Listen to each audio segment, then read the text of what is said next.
Les SUV constituent de puissants moteurs de croissance pour les constructeurs, et ce, quelle que soit la catégorie envisagée. Cette carrosserie représente les 2/3 des immatriculations de voitures neuves en Europe, et les chiffres ne font qu'augmenter.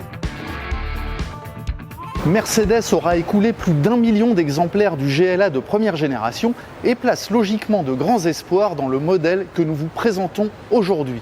Plus haut, plus habitable et doté de technologies dernier cri, celui-ci parachève le renouvellement de la gamme de compacts Mercedes après les classes A, classe B et GLB.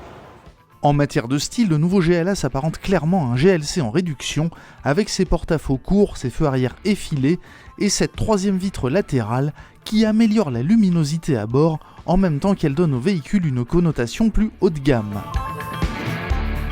Le nouveau GLA remportant 1,5 cm en longueur à son prédécesseur, mais cela ne l'empêche pas de proposer une habitabilité arrière supérieure de près de 12 cm.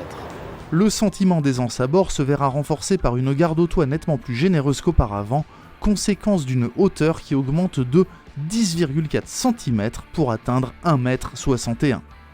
En bon SUV, le GLA offre une position de conduite réellement surélevée. Assis à la place conducteur, je pourrais toiser celui d'une classe A de 14 cm et celui d'une classe B de 5 cm. On notera au passage que la banquette arrière, dont les dossiers s'inclinent et se rabattent selon un découpage 40-20-40, peut coulisser de 14 cm au bénéfice du volume de coffre. Celui-ci s'établit à 435 litres en configuration standard. Sans surprise, le GLA dispose de tous les raffinements possibles à ce niveau de gamme en matière d'aide à la conduite. L'assistant d'angle mort est même fourni d'office et il fonctionne jusqu'à 3 minutes après que le conducteur ait coupé le contact du véhicule. Quand il est doté du pack assistance, le GLA dispose d'un régulateur de vitesse et d'interdistance qui, fonctionnant de concert avec le GPS et l'assistant de changement de fil, autorise une conduite semi-autonome sur autoroute et dans les bouchons. Pour le confort, on retrouve en série le système multimédia MBUX avec 2 larges écrans implantés face au conducteur. Ces écrans se complètent du système de commande vocale qui s'active par le fameux « Hey Mercedes !».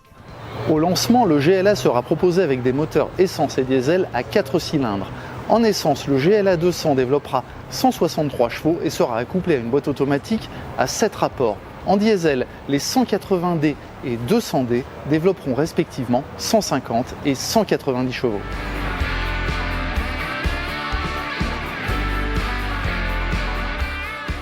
Les tarifs du GLA seront communiqués dans le courant du premier trimestre 2020. Ils se situeront dans une tranche comprise entre les tarifs du classe B et les tarifs du GLB. Pour notre part, nous vous donnons rendez-vous au printemps sur Caradisiac pour les premiers essais dynamiques de la voiture.